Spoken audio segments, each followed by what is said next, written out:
नमस्ते बच्चों, मैं आपकी हिंदी विषय की अध्यापिका मनीषा गौतम आज आपको आपकी हिंदी की पुस्तक का पाठ 7 पापा खो गए पढ़ाने जा रही हूँ। देखिए बच्चों, इस पाठ के लेखक हैं श्री विजय तेंदुलकर जी। और इस पाठ में क्या बताया है उन्होंने, ये समझ लेते हैं। इस पाठ में बताया है कि प्रस्तुत पाठ एक नाटक है।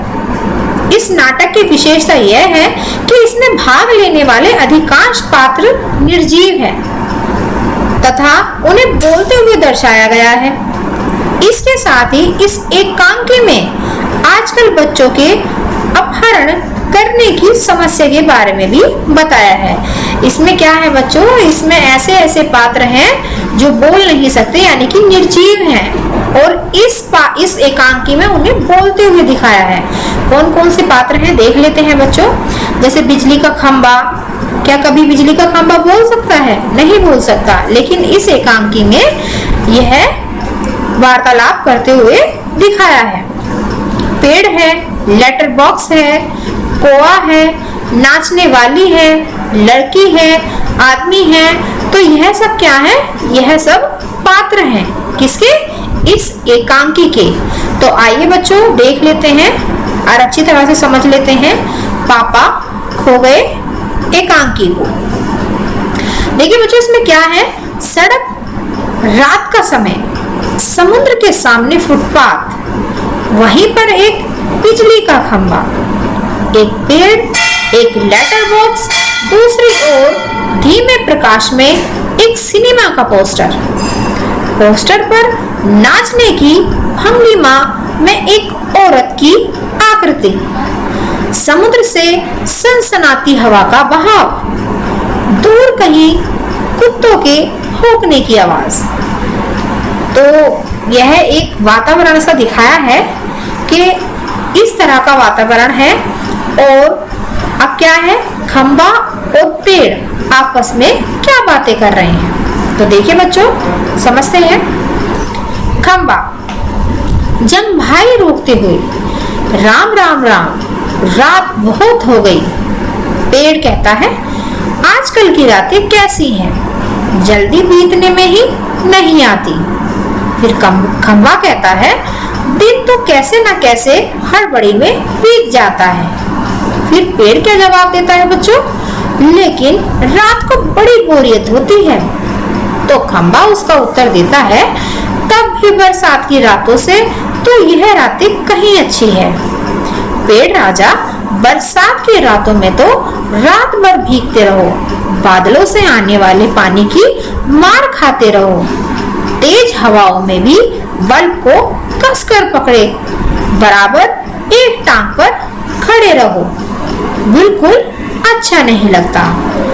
उस वक्त लगता है इससे तो अच्छा था ना होता बिजली के खंबे का जन्म, बल्ब फैक तब दूर कहीं भाग जाने का जी होता।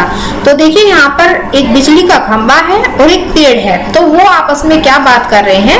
रात का समय है और क्या है, पेड़ को और खंबे को रात का समय अच्छा नहीं लग रहा है, तो वह अपने मन की बातें एक दूसरे को बता रहे हैं कि किस प्रकार वह बरसात में, धूप में, सर्दी में किस प्रकार खड़े होकर कष्टों को झेलते हैं। वह एक दूसरे से वार्तालाप कर रहे हैं। आगे देखते हैं बच्चों। फिर देखिए बच्चों, पेड़ का क्या उत्तर होता है? मुझ पर भी एक रात आसमान से गड़गड़ाती बिजली आकर पड़ी थी। अरे बाप रे, वो बिजली थी या आफत? याद आते ही अब भी दिल धड़क करने लगता है। और बिजली जहाँ गिरी थी वहाँ गड्ढा इतना गहरा पड़ गया था। खंबे महाराज, अब जब जब कभी बारिश होती है तो मुझे उस रात की याद हो आती है, अंग थर थर कांपने लगता है। तो देखिए पेड़ अपने मन की क्या बता रहा है? अपने मन की दशा बता रहा है कि एक रात क्या हुआ था कि बारिश हो रही थी और बारिश होते होते बिजली गड़गड़ाती हुई उस पेड़ पर आ गिरी। वो बता रहा है कि वो बिजली थी या आफत थी। अब भी उसके बारे में जब भी मैं सोचता हूँ तो मेरा दिल क्या करने लगता है? धक धक करने लगता है। और जहां वह बिजली गिरी थी वहां पर इतना बड़ा गहरा गड्ढा हो गया था। वह किसको बता रहा है ये बात? वह खंबे को बता रहा है। और अब जब भी कभी बारिश होती है तब मेरा उस रात को याद करते हुए दिल धक धक करने लगता है, थर थर कांपने लगता है। आप देखिए बच्चों खंबे का उत्तर। खंबा, मेरी तबीयत ही लोहे की है जो मैं बीमार नहीं पड़ता। देखिए बच्चों खंबा किसका बना होता है? लोहा का बना हुआ होता है। तो खंबा अपने मन की दशा बता रहा है। किसको बता रहा है? पेड़ को बता रहा है कि मेरी तबीयत क्या है? मेरी तबीयत तो लोहे की बनी हुई है क्योंकि मैं बीमार ही नहीं पड़ता। वरना कोई भी इस तरह बारिश ठंडी धूप में खड़ा रहे तो जरूर बीमार पड़ जाएगा। तो खंबा अपने मन की दशा बता रहा है। किसको बता रहा है? पेड़ को बता रहा है कि वो तो मेरी तबीयत लोहे की है क्योंकि मैं लोहे का बना हुआ हूँ जो मैं बीमार नहीं पड़ता। अगर मेरी जगह कोई और हो तो वह इस ठंड में, इस बारिश में, इस धूप में खड़े रहकर जरूर बीमार पड़ जाता। कितने दिन बीत गए, कितनी रातें, लेकिन मैं बराबर इसी तरह खड़ा हूँ लंबी ठंडी सांस छोड़कर। 6 चुंगी की है नौकरी भी कोई नौकरी है। तो जहां पर वह खंबा है तो अपने मन की दशा बता रहा है कि कितने समय से मैं यहाँ पर खड़ा हूँ। धूप भी पड़ती है मुझ पर, बरसात भी पड़ती है और ठंड भी होती है, लेकिन मैं इतने सालों से यहाँ पर डटा खड़ा हुआ हूँ। फिर पेड़ क्या कहता है बच्चों? पेड़ की देख लेते हैं। अपने पत्तों का कोट पहनकर मुझे सर्दी, बारिश या धूप में उतनी तकलीफ नहीं होती। तो देखिए पेड़ अपने मन की दशा बता रहा है। किसको बता रहा है? अब खंबे को बता रहा है। खंबे ने तो बता दी, अब पेड़ क्या बता रहा है वो सुनिए कि मैं तो अपने पत्तों का कोट पहनकर किससे बच जाता हूँ? सर्दी से बच जाता हूँ, बारिश से बच जाता हूँ, धूप से बच जाता हूँ, मुझे इतनी तकलीफ का अनुभव नहीं होता। तो भी तुमसे बहुत पहले का खड़ा हूं मैं, यही मेरा जन्म हुआ है, इसी जगह। तब सब कुछ इतना अलग था। तो देखिए जो पेड़ है वह खंबे को अपनी बातें बता रहा है कि मेरा जन्म इसी स्थान पर हुआ है, मेरे जो पत्ते हैं मैं उनका कोट पहने रहता हूँ और तुमसे भी कई वर्षों से अधिक मैं यहाँ पर विराजमान हूँ, यहाँ पर मेरा जन्म हुआ है। और जब मेरा जन्म हुआ था तब यहाँ का वातावरण ऐसा नहीं था। यहाँ पर कोई भी सड़क नहीं थी, कोई भी सिनेमा नहीं था और कुछ भी नहीं था। तो आइए बच्चों देखते हैं क्या क्या नहीं था। यहाँ वहाँ के सब ऊंचे ऊंचे घर नहीं थे। क्या नहीं थे?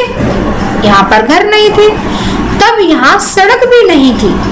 वह सिनेमा का बड़ा सा पोस्टर और उसमें नाचने वाली औरत भी तब नहीं थी। सिर्फ सामने का यह समुद्र था। बहुत अकेलापन महसूस होता था। तुम्हें जब यहाँ लाकर खड़ा किया गया तो सोचा चलो कोई साथी तो मिला, इतना ही सही।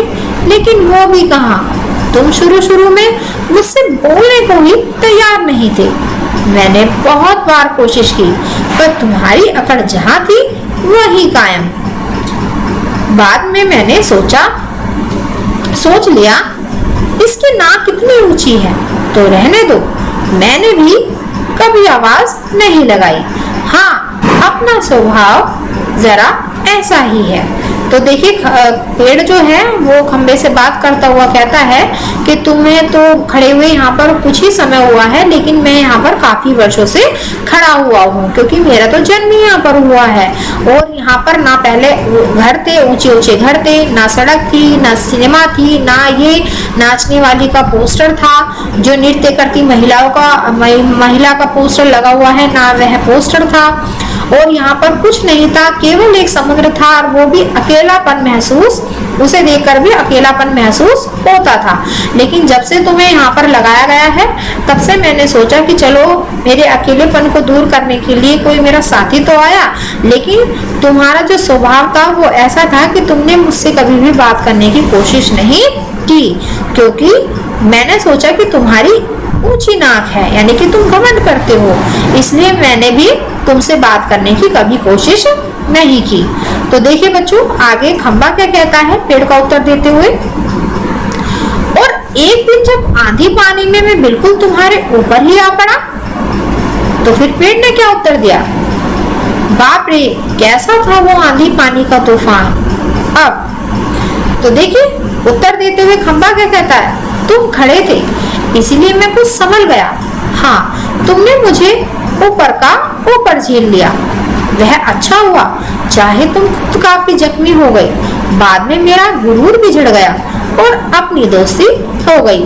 तो खंबा क्या कह रहा है बच्चों? खंबा क्या है? खंबा घमंडी था, जो पहले पेड़ से बातें नहीं करता था, लेकिन एक दिन क्या हुआ? एक दिन आंधी आई और आंधी तूफान में क्या करा? वो खंबा उखड़कर पेड़ के ऊपर गिर गया और पेड़ ने उसे क्या किया? पेड़ ने उसे नीचे नहीं गिरने दिया और पेड़ ने उसे संभाल लिया, अपनी टहनियों से अपने उस खंबे को अच्छी प्रकार से संभाल लिया और उसी दौरान खंबे की और पेड़ की दोस्ती हो जाती है और खंबे का घमंड भी चूर चूर हो जाता है। तो देखिए पेड़ क्या कहता है? हवा आज भी बहुत है। तो यानी कि पेड़ कह रहा है कि हवा तो आज भी ऐसी है जैसे उस दिन चल रही थी। दोनों चुप, हवा की आवाज, कुत्ते का भौंकना, पोस्टर पर बनी नाचने वाली औरत टेढ़ी हो जाती है, उसके घुंघरू बजते हैं, वह फिर पहले की तरह स्थिर हो जाती है। लेटर बॉक्स किसी दोहे का एक चरण गुनगुनाता है और रुक जाता है।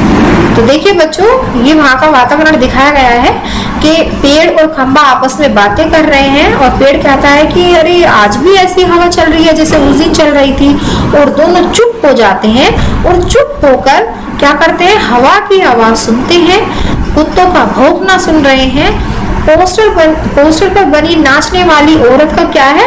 चित्र टेढ़ा हो जाता है। क्यों हो जाता है? क्योंकि तेज हवा चल रही है और उसके घुंघरू की आवाज आ रही है। फिर क्या होता है? फिर एक लेटर बॉक्स है और लेटर बॉक्स क्या करता है? एक दोहा गुनगुनाता है और गुनगुनाते हुए रुक जाता है। तो आगे क्या होता है बच्चों? देखिए, कौवा पेड़ के पीछे से झांककर, कौवा कौन है जो रात के वक्त इतनी मीठी आवाजें लगाकर मेरी नींद खराब करता है? जरा भर चैन नहीं है इन्हें। दोहे जो गा रहा है, जो कौन गा रहा है? लेटर बॉक्स गा रहा है। और उस गाने की आवाज से कौन परेशान हो रहा है? कौवा परेशान हो रहा है, क्योंकि इतनी मीठी आवाज से उसकी क्या हो रही है? नींद खराब हो रही है। तो देखिए बच्चों, आज हमने आपको इस चैप्टर का प्रथम भाग पढ़ाया है। ठीक है बच्चों, अगली कक्षा में हम आपको इससे अगला भाग पढ़ाएंगे, सेकंड भाग पढ़ाएंगे। और तब तक आपको क्या करना है? इस पाठ को अच्छे से पढ़ना है, सुनना है व समझना है। ठीक है बच्चों, यह वीडियो हमारी यहीं समाप्त होती है। धन्यवाद।